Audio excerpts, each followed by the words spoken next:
reflect the views of BronxNet or the program underwriters.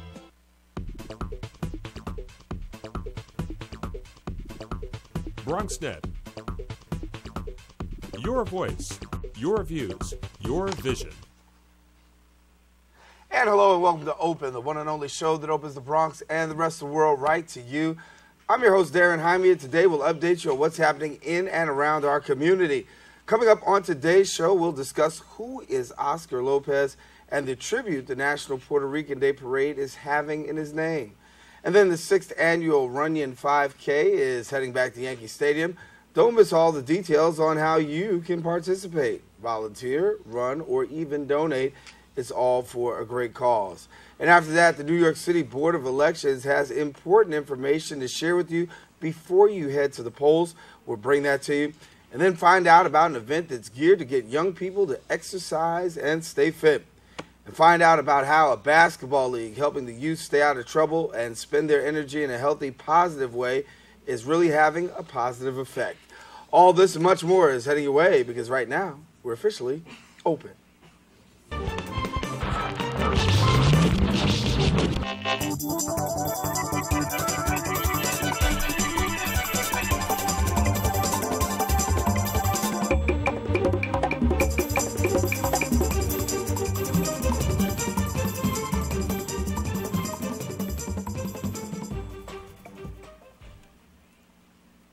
And hello everyone, I'm your host Darren Jaime, and today is Wednesday, June the 4th, and of course you're watching Open, the only live and interactive program bringing the Bronx and New York City straight to your TV set.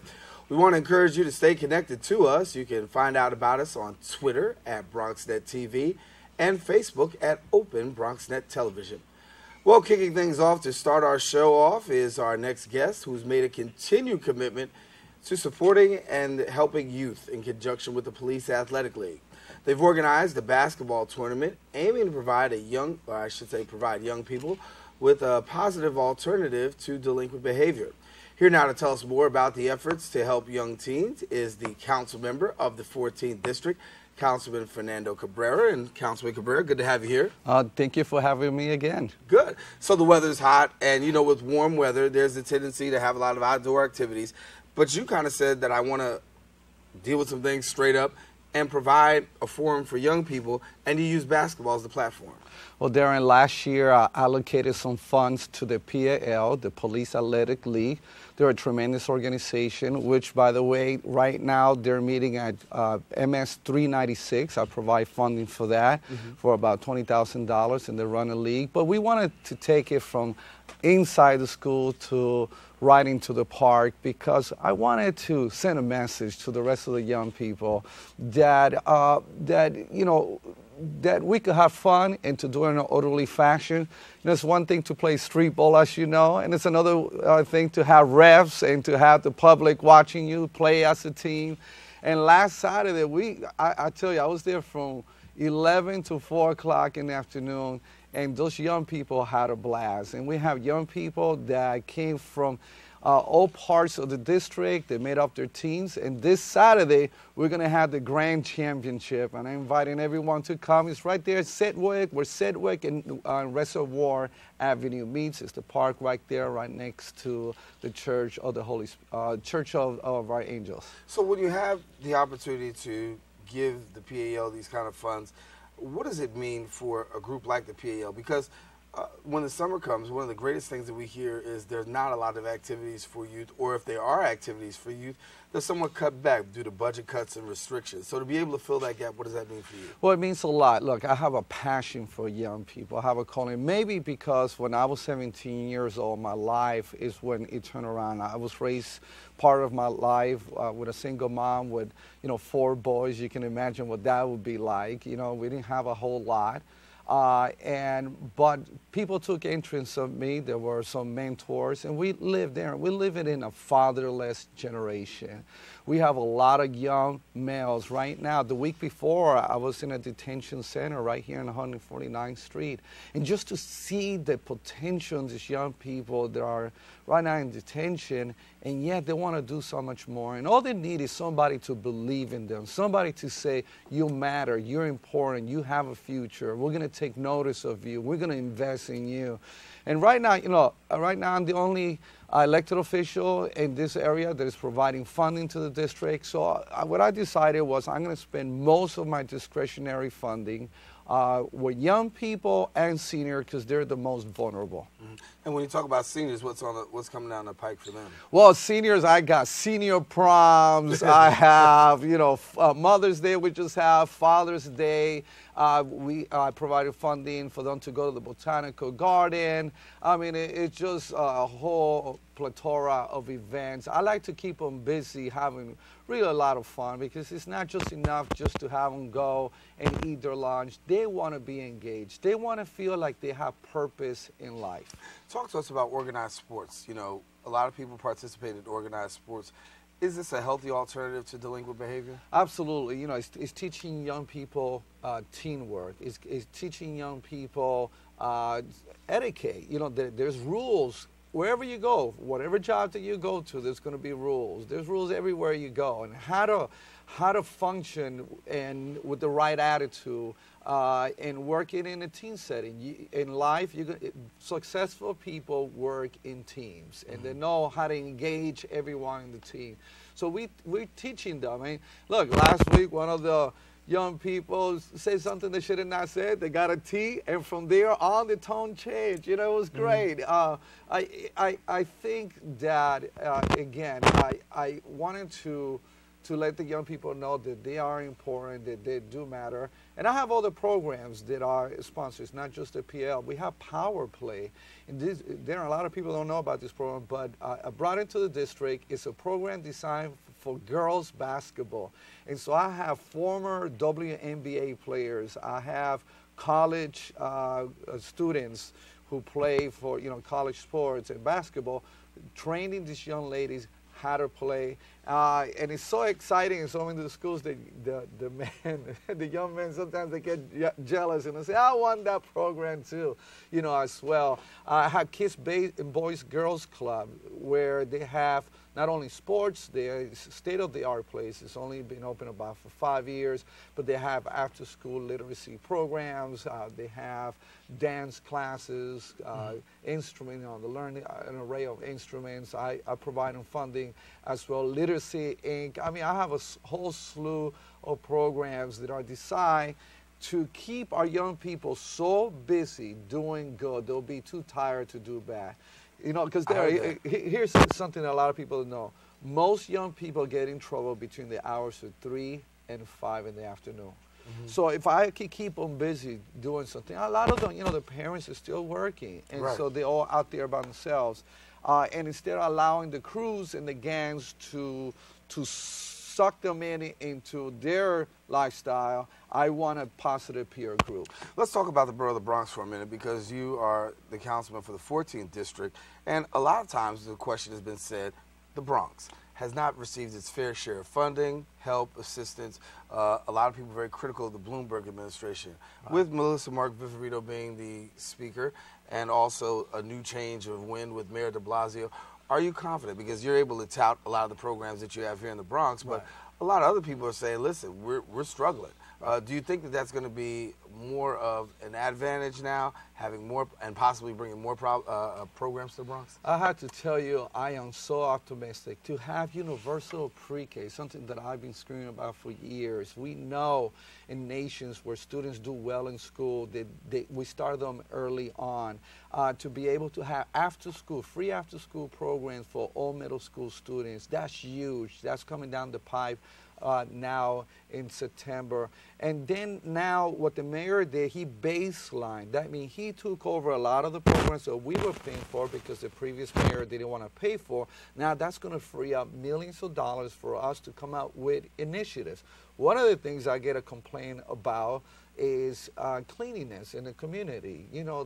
The dog stuff, and so now we're talking about having an initiative to have each council member have $100,000 totally devoted for cleaning their district. I believe in having a clean environment. People tend to live out whatever their environment. But I tell you, in this last 4 months, I have been able to get more bills through. I have been able to accomplish more with no resistance whatsoever than in the last previous 4 years. So I am totally encouraged. I think this is a good day for the Bronx. What do you think? What do you foresee in the future? Well, what I foresee, I mean, I'll tell you the good, and I'll tell you the things that we need to watch out. Let me start with the things that we need to watch out. We need to watch out for the budget next year not to go out of control. There's a potentiality to have a $2 billion gap. But I'm optimistic because the revenue, the way that we saw the revenue come in this year, we were very conservative. And so we're optimistic of the fact that the funding will be there. And if not, then we're going to have to make adjustment. For the Bronx, I'm real excited. Look, I was able to get through the ice skating, the National Ice Skating Ring. We're going to have 2,500 kids getting free ice skating training, 52,000 square feet worth of space for nonprofit. Maybe we'll have the gauchos there, maybe the hip hop museum to come in there. I mean, there's a lot of possibilities. Big possibilities, and of course, the thing that you can definitely do is come out to that basketball tournament. That's between 11 and 3 on June the 7th. Right. And we want you to come on out. Councilman Fernando Cabrera's basketball tournament in conjunction with the Police Athletic League, Washington's Walk, formerly Old Fort Park, between 229th and 231st. Go ahead out there and see the best of the best get busy. Councilman Cabrera, thanks so much for coming and sharing with us. Thank you. All righty. Councilman Fernando Cabrera is coming and sharing with us. And we got to take a quick break. But coming up after the break, find out how you can register for the 6th annual Runyon 5K. That's taking place at Yankee Stadium. We'll tell you about that when we return. Jimmy can't sing, And Tommy can't dance. so we're gonna put some ants in their pants. Aww. Kids will spend 22 minutes watching us, the super duper party troopers, sing about ants in their pants. Isn't that funny? Ants in their pants, they've got ants in their pants, they've got ants in their pants. Brushing for 2 minutes now can save your child from severe tooth pain later. 2 minutes, twice a day. They have the time. Get your ass out. You're not sitting here. Yes, I am. Move. Give it to him hard. No. Every day, kids witness bullying. Why are you stabbing me with it? No. They want to help, Ow. but don't know how. Oh, Teach your kids how to be more than a bystander. Visit stopbullying.gov. Adopting a new pet is a rewarding experience. And Shelter Pets makes super pets. Your new best friend will steal your heart, bring you happiness, and enrich your life for years to come. You can make a difference in the life of an animal. Adopt and bring home a Shelter Pet today. To find out more, visit theshelterpetproject.org. Being a dad can be tough. No. What do you mean she's not coming? When's the fairy princess coming? Any minute now. But when you're willing to do anything, It is I, Cruz Zinkelpel. Okay, time for cake. it's always worth it. I know it's really you, Drew. I'm just pretending for the other kids. The smallest moments can have the biggest impact on a child's life. Take time to be a dad today. Call 877-4DAD-411 or visit fatherhood.gov.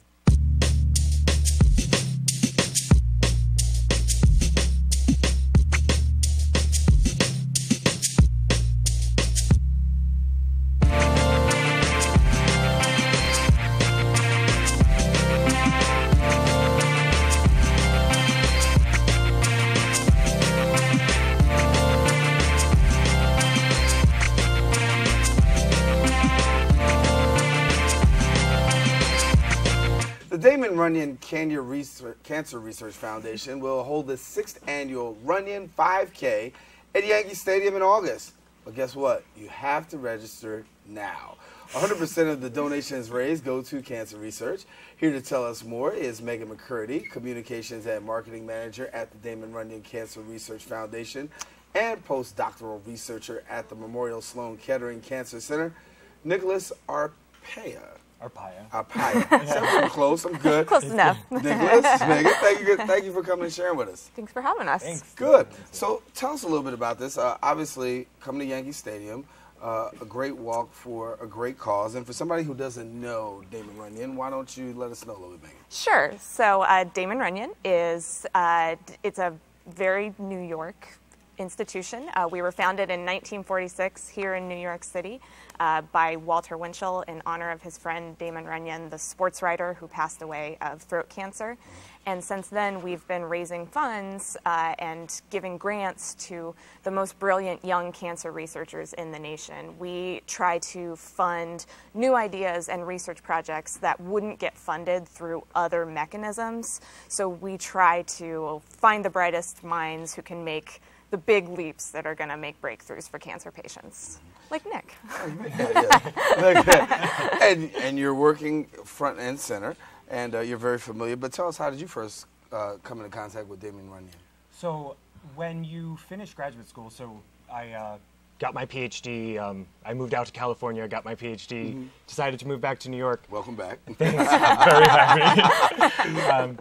But when you're looking for a fellowship, which basically would mean that you have an independence because you're going to get funding to work in somebody's lab.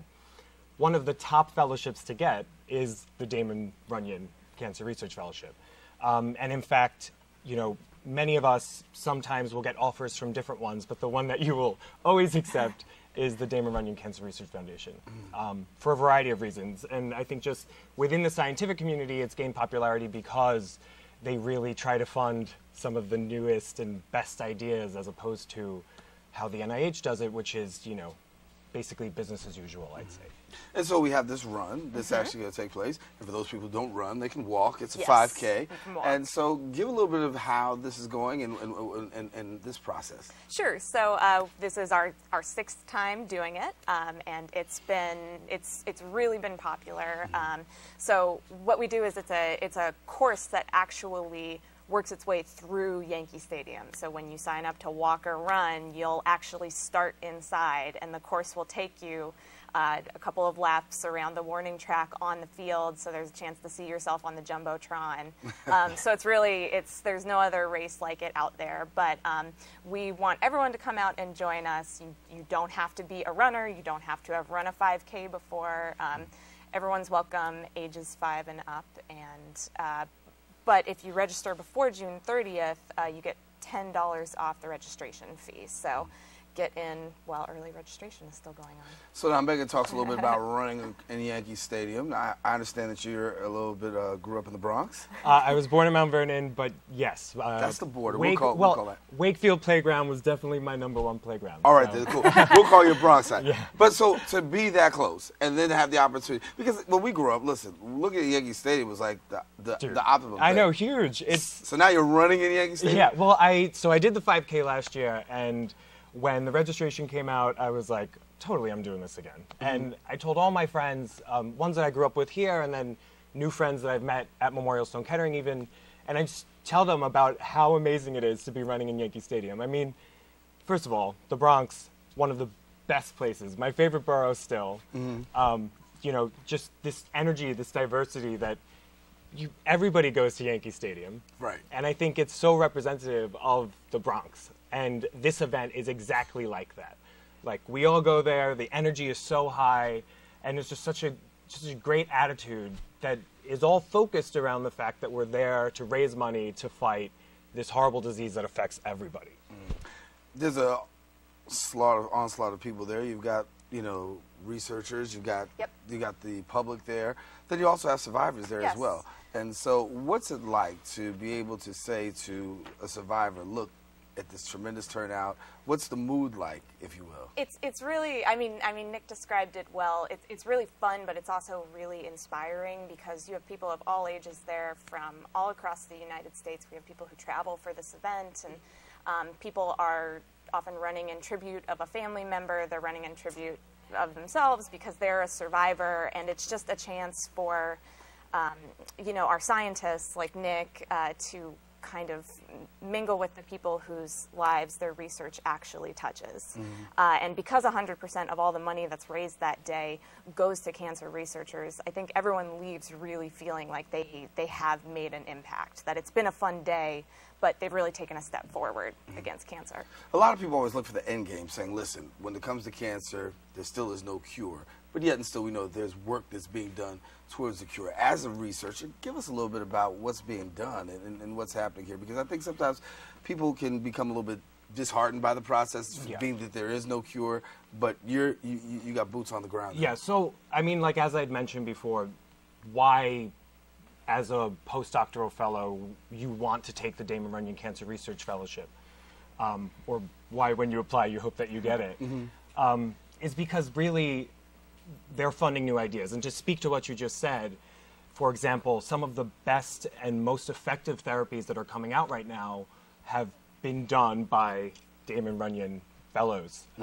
or researchers. So for example, immunotherapy, which is becoming very, very popular and is now widely used in standard of care, let's say, for a cancer that used to mean a terminal diagnosis, meaning that you had very short time to live.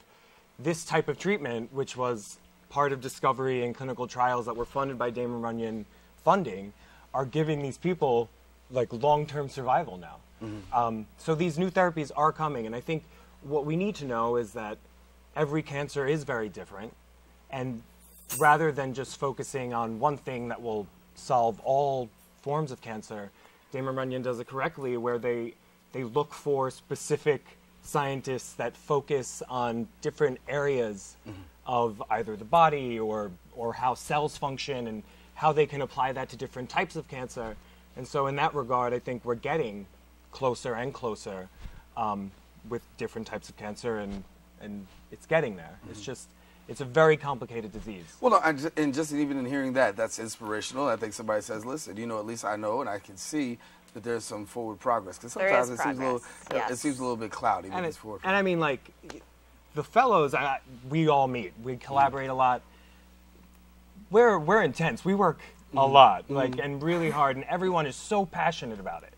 And that's why this 5K is huge. I mean, you go there, and it feels amazing, right? I'm from around the Bronx, and I'm just like, oh, I'm in Yankee Stadium. I'm like running. This is great. But people are excited to meet you as a researcher. Yeah. So I'm in the lab 10, 12, 13 hours a day, sometimes longer. Right? Experiments take a while. And sometimes you lose sight of really like what the impact of what you do is. Right. And so being at that event, gives you the gas. It humanizes the research that you do, and it shows you that the things that you're doing are really important, and they're changing people's lives. Like, you have survivors there that are coming out of these experiments that you're doing on a day-to-day basis. That's awesome. And it's true. I mean, I think it speaks to the fact that we need to pump more funding into the Damon Runyon Cancer Research Foundation. We're doing things correctly. It just takes time, and and it's and we need to get and we also need to get some runners out there. Yes, and some we walkers. do. Absolutely. So right now it's still the process where you're fielding people. So what do they need to do? Yes. So anyone who's interested in running, walking, or volunteering, we need volunteers too. Should go to runyonup.org. And as I mentioned, early registration spots are going fast. But if you sign up before June 30th, it's only a $40 registration fee with a $60 fundraising minimum. So I hope everyone comes out.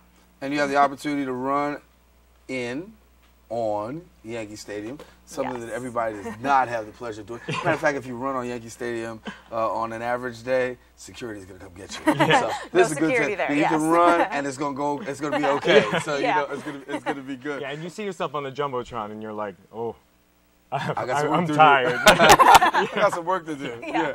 Practice. So for people who want to find out more information about cancer research, what can they do? Because after the run, people are interested, intrigued, they want to find out more information. What are some of the best places they can go and find out?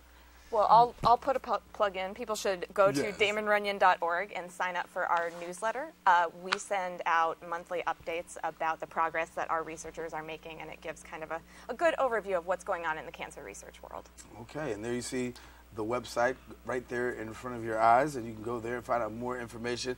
Best wishes, and hopefully we'll have a camera out there to see what's going on. That'd be great. Megan, Nick, thank you so much for coming and Thank sharing you with so us. much. All righty. Well, we got to take a quick break, but when we return, find out everything you need to know before you exercise your right to vote. We'll tell you about that in a few seconds.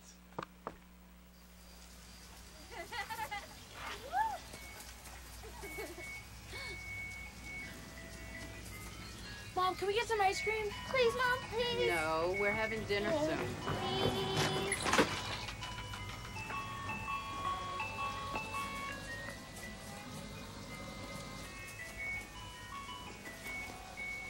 You don't have to be perfect to be a perfect parent. There are thousands of children in foster care who will take you just as you are. Know what? What? Since I got adopted, I've learned a lot about these humans. I know. I mean, check out these two. It's Flirt City over here. Yeah, I noticed that. It looks like my human is definitely into your human. Oh, look! I think she's getting his number. Nice. Your human's got some sweet moves. Takes after his dog. Oh, look, they're doing that thing where they put their arms around each other. She kicked up a leg. It's like in the movies. That's awesome. Looks like we're going to be hanging out a little bit more. Look at me. Hey. Raymond, look at Mommy. Maybe the light hurts his eyes. Maybe she's just not hungry. Maybe he can't hear us. Maybe we're not stimulating him enough. Maybe it's a phase.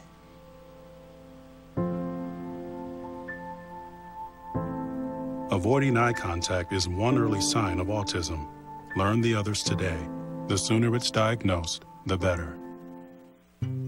NFC, AFC, offensive linemen, defensive tackles, quarterbacks, and cornerbacks are all working with United Way for a million little reasons. The kids of our communities, to ensure their academic success all the way to graduation day. You see, it takes about 12 years to create a graduate, but it takes the same time to create a dropout. And the difference between a kid becoming one or the other could be a professional athlete, or it could be you. Studies show the earlier we get to kids, the better their chances. So become a United Way volunteer reader, tutor, or mentor, and make a difference in the life of a child, for the life of that child. Give. Advocate. Volunteer. Live united. Join your favorite NFL players. Take the pledge. Go to unitedway.org. Well, the next time you step into the voting booth, make sure you know everything you need to know before you pull the lever. Here to share, make sure and share that you are well informed is the Executive Director of the New York City Board of Elections, Mr. Michael J. Ryan, and he's here with us today. Mike, good to have you. Nice to be here, and I'm a stage 2 cancer survivor treated by Dr. Coit at Memorial Sloan Kettering Cancer Center. So wow. I thank you and the good doctors for their good work and for bringing the 5K run to everyone's attention. Wow, welcome. All right, let's see how this thing's working. We didn't even know that. Okay, that's good to have you. Well, listen, give us a little bit of information here. When you talk about the elections, most time people are familiar with November, but we've got something coming up in June, which is the federal elections. Yes, we do. Every 2 years we have a federal primary in the third week of June now, as it's been rescheduled. Mm-hmm. So that'll be June 24th. Okay. And the polls will be open from 6 a.m. to 9 p.m. as they always are in the city of New York. So for somebody who doesn't know about the federal elections, what exactly are the federal primaries? The federal primaries every 2 years will cover House of Representatives, the United States Senate, and in some years, every 4 years, the president. Mm-hmm. And so when you have these elections, obviously a lot of people have a lot of questions, a lot of things, come up. Talk about voter rights or who's eligible to vote. So let's talk about voter qualifications. How do you qualify to be able to vote? Because it seems like a very, easy question, but for some people, it's a hard thing. Right. It's not that cumbersome. You have to be a resident of New York City for at least 30 days, a United States citizen, at least 18 or older, and you have to not be currently serving a prison sentence by virtue of a felony conviction, also not be on parole, currently serving parole, but if you are on probation, even if you have a felony conviction, you're still eligible to vote in the elections. Mm-hmm. And so with that, there's a lot of people who move, because obviously we're in a transient city. What about moving? And talk to us about that. The ability to register moving, changing where you are, because I might be here today and then, in another place. We always encourage people to let us know in advance, which makes it easier because then you'll be in the poll book when you show up to the correct poll site. But if you don't, and you have been previously registered to vote, you can vote at your new polling place by affidavit ballot, where you swear out a form saying that you were previously registered at another location, and your vote will be counted. And that form, if you were previously registered properly, will serve as a change of address. If you weren't previously registered and you vote by mistake because you thought you were registered, we will use that form as a new registration form, and you'll be eligible to vote the next time. Give me a little clarity about party affiliation. Do you have to declare party affiliation when voting? Absolutely not. Okay. The only difference, though, is if you want to vote in primaries, you have to be affiliated with a party, and usually one of the two major parties. Some of the third and fourth tier parties do have primaries on occasion, but more likely than not, the primary is going to occur in a Democrat or a Republican party. So what if I become, as a voter, like a politician, and I waffle, and I decide I want to now change parties? What do I do if I want to change parties? And you notify the Board of Elections. Essentially, you fill out a new voter registration form, but you'll say that you'll check off that you're using it simply to change your party, and that will be effective, in the next election cycle. Are we seeing more and more people come out to vote? I know the presidential election, normally we see a lot of people. That's the most voters that we usually see for voter turnout. But what about these mid-season elections? The mid-season elections are usually not well attended, and certainly we want to encourage everyone to get out and exercise their right to vote, because especially in a primary, you're now shaping the ticket for the upcoming general election. You're having your voice in early, saying, okay, we have this choice of these 1, 2, or 3 people, and I want to vote for this person to make sure that they're the one that takes on the opponent in November. Information about getting out to vote is sometimes, you see a lot out there, but where do people go, especially in a time like this? Presidential election, it's not hard. They're all across the canvas, but what about now? Where's the best place to get information? We actually have a wealth of information on our website. What we're finding out, though, from the Presidential Commission report, is that unfortunately people don't typically go to government websites for government information. But if you go to www.pollsitelocator.com, it's a pretty easy name to remember. You can type in your address and you can get walking directions, turn-by-turn walking directions, or turn-by-turn driving directions to the correct poll site that will guide you to your assembly district and your election district and where your site is for the day. Coming out of New York City, obviously, we hear a lot of challenges sometimes with polling sites and things like that, and you've, overseen plenty of elections. What are the things that we're hearing and we're learning that we should be aware of? Well, we're back to the scan machines again, the same as we used in November. We did, for one election, the primary and the runoff, we did use lever machines, but the plan is that we're no longer going to be using them. So people will be using the same scan machines that they've used all the way along. For our younger voters, it's like taking, a Scantron exam. You fill in the oval, you pass it through the machine. It's not a problem at all. And we've done some real good work to eliminate the paper ballot jams over the course of time and to cut down the lines. We've made some changes to the process that should hopefully speed things up. I know people will wait overnight to get the latest iPhone, but if they have to wait more than a half hour to vote, sometimes for the leader of the free world, that seems to get them a little bit rankled, but we do try to do it as quickly as we possibly can. Talk to us a little bit about absentee ballots, because we heard about voting absentee, and some people are encouraged to vote absentee in certain situations. When are the situations in place for people who have to vote absentee? Well, if you're going to be out of the country, we also have our military often vote by absentee. We have some permanent absentee voters. For example, that's primarily people that live in nursing homes. But for some reason, if you know that you can't get to the polls on Election Day, and you tell us more than 32 days in advance, or up to 32 days in advance, we can get you an absentee ballot right to your house. If for some reason you missed the 32-day deadline and you still want to vote, you can go to any one of our borough offices and vote by absentee in person in advance of Election Day. That ballot will not be opened until 7 days after the election when we finish the tabulation, waiting for all of the other absentee ballots to come in. I'm glad you gave us that because I want to go a little bit about that process. Because, so say, for instance, this is June, and we'll go to June 24th. There's the election.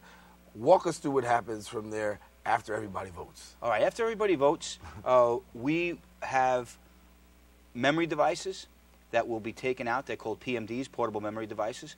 We upload that information into laptop computers located at all of the 76 precincts, although for the primary it won't be all of them, there'll be less. But in a general, it will be all 76 police precincts throughout the city. That tallies our unofficial results. Then we do the canvass process at night, and then the recanvass process later on to verify.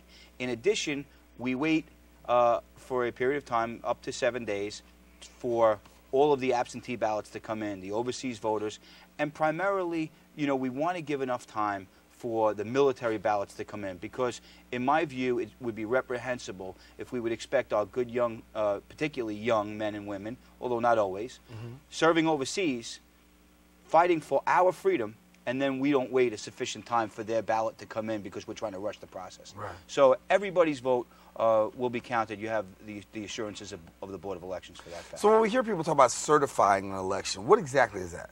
The certification process is the canvass process happens on election night, which is the initial vote tally. Then it's recanvassed by law. New York has one of the most comprehensive recanvass processes in the country to make sure that the vote count is accurate. And in addition, we have the absentee ballots that come in, as well as verifying the affidavit ballots that may have been voted on at a poll site on Election Day. Now, we have to go through those because somebody might not be registered to vote. So we can't inadvertently count their vote. We have to separate those registered voters that were eligible to vote by affidavit and those who were not eligible to vote by affidavit but now will become registered voters by virtue of the fact that they filled out the form and sworn that they are who they say they are.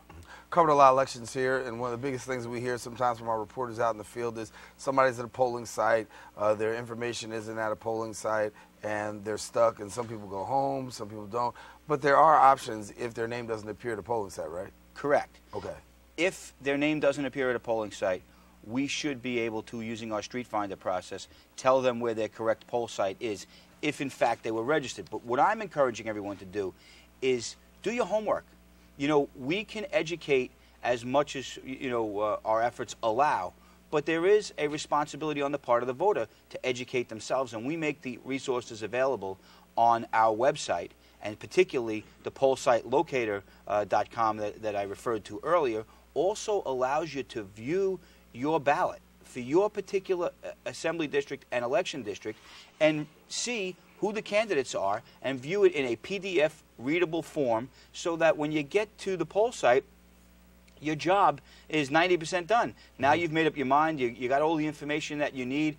You can also look at who's on the ballot.org or the Campaign Finance Board also has more enhanced information about the individual candidates. That's not something the Board of Elections does because we're not supposed to be taking a side one way or the other. We're supposed to count the votes. But there's plenty of information out there available so that the voters will be most educated when they get there and help them speed the process up. We're out of time, but I want to throw this question in before we do. Once again, re-clarify, because I know we started out talking about this, the eligibility requirements for voting. Because you had some people, for instance, misdemeanors, felonies, things of that nature, people who've been involved in the criminal justice system. Give us that final clarification.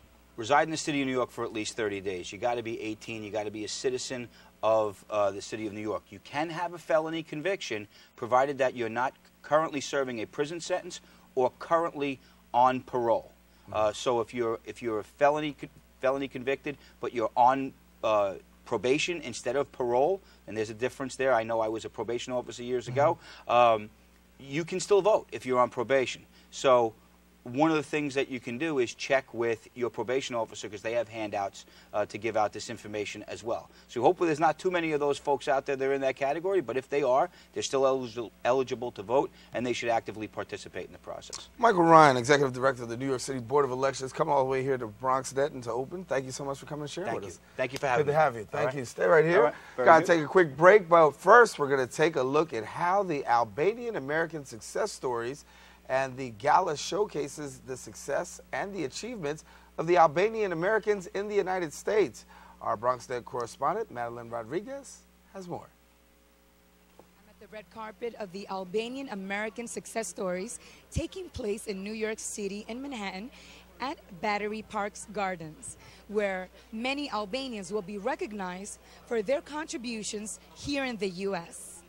I feel honored to be here tonight. It's a great event, and Vera's done a wonderful job putting this all together and getting us all in one place and being able to show all the different facets that we are within the community. I work in the Bronx over 35 years. Bronx is beautiful. I'm very fortunate to be working in the Bronx and New York City, and this is a great event bringing a lot of people together. My business is I'm in real estate over 35 years. My experience on Dancing with Stars has been incredible because I've been there for 17 seasons, and being an Albanian to make it that far, especially first generation, I came here when I was 15 years old, I couldn't help but share my love for my country with the rest of my countrymen here in the United States. So I wore an Albanian flag during one of the dances. And the love and the support that I received from my community was amazing. Okay, my name is Shpend Ahmeti. I'm the mayor of Pristina, the capital of the Republic of Kosovo. I was here on a visit, official visit to the U.S., and it's a pleasure to be here tonight to meet all, the Albanian community here. And I must tell you that the Albanian community in the United States was one of the biggest contributors, supporters to the Kosovo independence, and always was there when we needed them. So for us, it's just a sign of appreciation, of gratitude that we have towards them for doing what they've been doing. I'm very glad and honored to be here tonight because successful Albanians got together. We always got together in difficult hours of history, but it is great to have us together in success with distinguished Albanians who contributed both to Albanian nation and to the United States of America. It's an incredible night for all of us because we're not celebrating individuals. We're actually celebrating each other and the accomplishments. And accomplishments can be measured in so many different degrees. I think my biggest accomplishment is my wife and 2 kids. Everything else is secondary. But we certainly made some milestones as a community. We're being recognized in this great city, in this great state, in this great country. And it's about giving back. As we become more successful, we're able to also give back to others. And I think that's the message of tonight. American Albanian Success Stories is an initiative that is producing a multimedia project to showcase the achievements of American Albanians in the U.S. I'm Madeline Rodriguez reporting for BronxNet Television.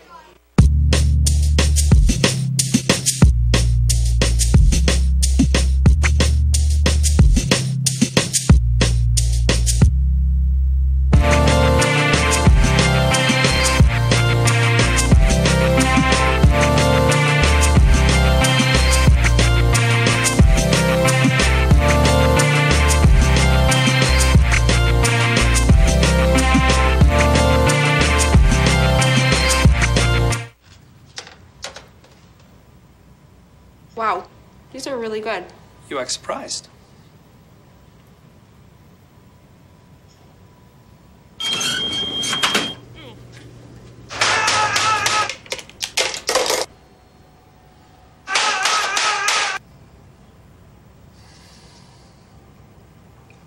Practice makes perfect. You don't have to be perfect to be a perfect parent. There are thousands of teens in foster care who don't need perfection. They need you. The National Puerto Rican Parade will hold tribute to Oscar Lopez Rivera in this year's parade. Oscar Lopez Rivera is the longest-held political prisoner in the history of Puerto Rico and serving a 70-year sentence for quote-unquote seditious conspiracy. Why the tribute? Well, we're about to find out. Joining us here on Open is former political prisoner and also compañero of Oscar, and we've got Adolfo Matos, who's here with us. And then we've also got Carrie Ann Jimenez, who is also the campaign to free Oscar Lopez Rivera, and she's a supporter. Bienvenidos. Gracias, gracias. Buenos días. ¿Cómo está? Bien, bien, gracias. All right, I've done my Spanish for the segment. Now let us move on. Talk to us a little bit about this. Obviously, an exciting time because Oscar, there is tribute to Oscar, but yet and still a frustrating time because Oscar's still incarcerated. So let's start first and foremost as a compadre of Oscar. Tell us who Oscar is. First of all, I must thank you and the production here for open. That means open. We have open, not the gates for Oscar, but open to disseminate information about Oscar. First of all, Oscar is a freedom fighter. He's been incarcerated for the past 33 years, in fact going on 34. And people all throughout the world, especially here in the United States, they have come to the conclusion that he must be out. He must be excarcerated. Not to say he must be liberated. His thoughts, his mind, his convictions, they're totally free. And one of the ways that is the parade on the Bronx last week, last Sunday, dedicated also to him, and so will be the next one, the National Day Parade, Puerto Rican Day Parade on the 8th, on Fifth Avenue is also dedicated to him, as you mentioned. Right. What does it mean to have this tribute and have Oscar at the forefront of the tribute? Because a lot of people know the work that he's put in, and yet and still to this day know that there's still some work that needs to be done in freeing him. Well, I thank you again for having me here in the program. But I would like to start by mentioning that there is a lot of people that are aware of Oscar's situation, but students are not aware. And that's where I come in. I am a student organizer. What we have done is before Dr. Nieves Falcon passed away, we got him to come to Hostos Community College and give a speech on the book he edited on Oscar, which are letters that Oscar wrote while in prison. We also had a jail cell in the lobby at Hostos Community College, and we had students come in and sit there for hours, and that was televised internationally. Here at Lehman, we are trying to open a club, a Puerto Rican club, in where we can organize students into signing petitions, and we're trying to get resolutions done through the CUNY schools. And in Puerto Rico as well, the University of Puerto Rico is also a great supporter to excarcerate Oscar. And the Puerto Rican Day Parade, we're having students, we're having people join us and walk and protest, because, I mean, it's time. You're a former political prisoner yourself. Talk to us about Oscar and the fact of him being just that. One of the main things, one of the main issues, you know, that people have understand is that Oscar, they kept him for 12 years on solitary confinement. They said that he was getting this type of torture that was designed by the Germans, Nazis, if I may, and he was supposed to last only 3 years. Lucky enough, he lasted 12, and he became out of. He wanted to become a vegetable, stuff like that. But he started painting, and through that type of art, he was capable of bringing back his colors, his sensitivity, and stuff like that. He's 71 years old. We don't know exactly how ill it might be. He's a strong person. There's a lot of people that have compared him with he's our Nelson Mandela in Puerto Rico. So yeah, and we've heard that time and time again. Now there is going to be a press conference, and at the press conference, I do know that Clarissa Lopez, who's Oscar's daughter, and Jose Lopez Rivera, his brother, are going to actually have the opportunity to speak. What have we heard so far about Oscar and what's going on right now? Have we heard anything lately? Well, lately, not much. What we have heard is that, you know, his daughter, before he was incarcerated, the last time she got to see him was when she was 5 years old, and then again at the age of 35.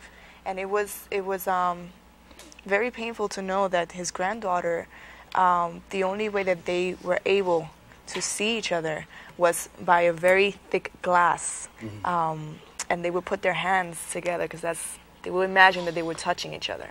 And eventually, when they saw each other again, face to face, they did that, you know, that hand-to-hand shake again.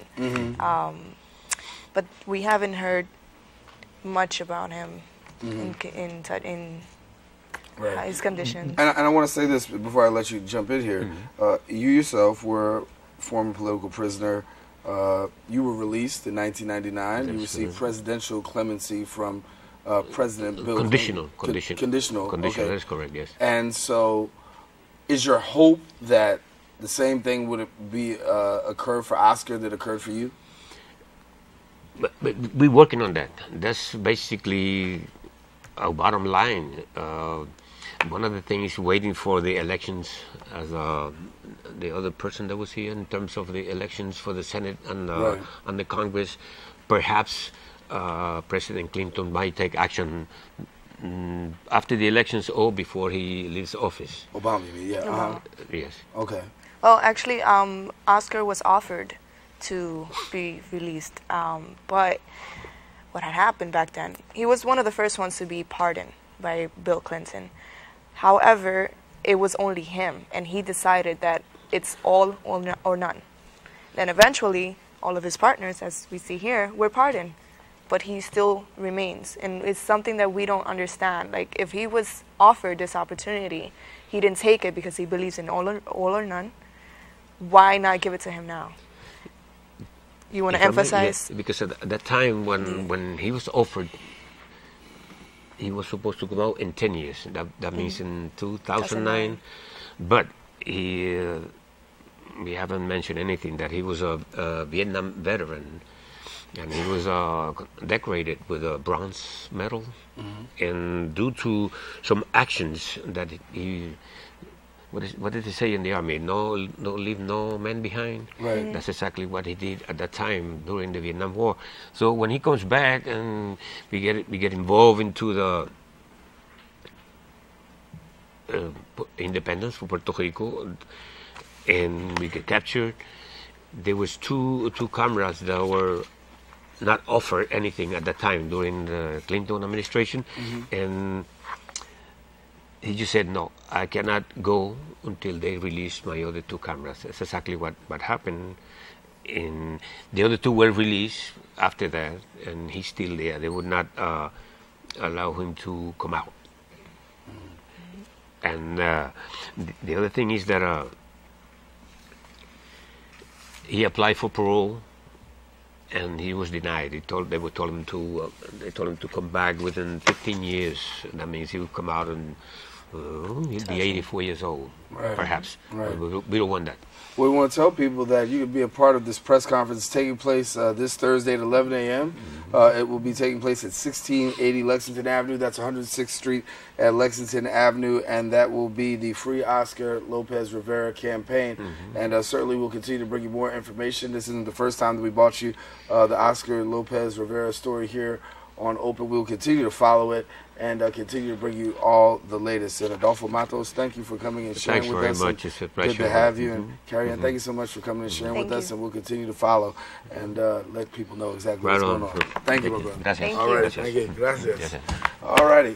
We're going to take a quick break, but first, Bronx Net correspondent Madeline Rodriguez will share with us how a very special celebration of the 40th anniversary of the Kurzem's Cauldron will explain in just a second.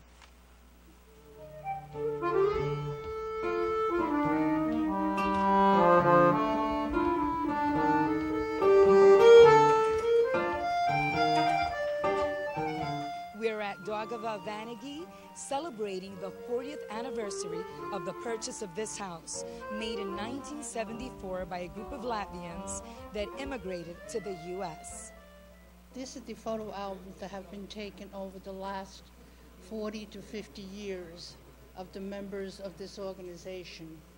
They bought this house in 1974. Ambassador Darius Dallins arrived to be part of this emotional and inspiring event. Well, I think this is a very special day for the Latvian community here in New York City because 40 years ago they got together and purchased this house, which was a very important meeting house for Latvians in New York City and continues to be today.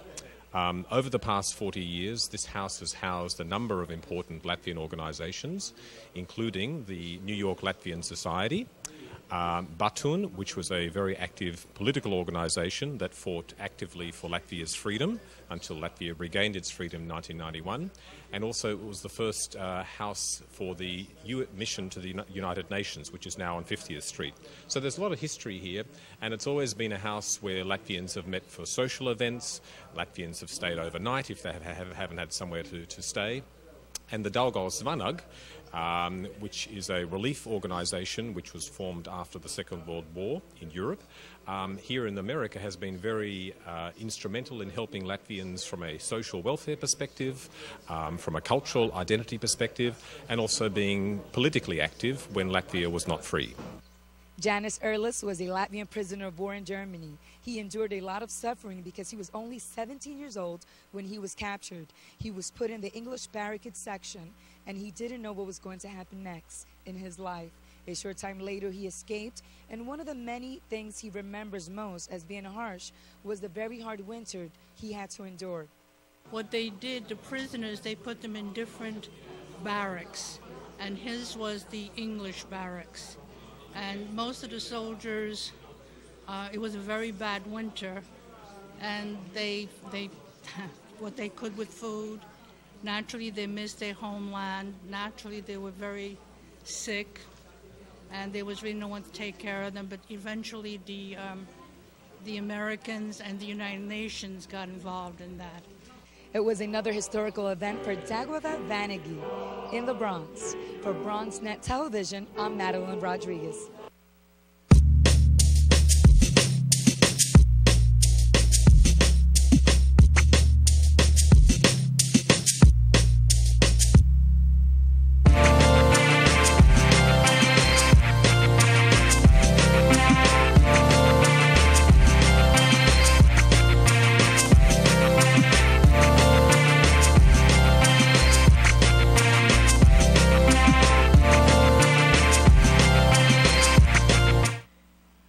And there you saw on June 24th, very special, well, not special, but primary election, and we encourage you to go out and vote.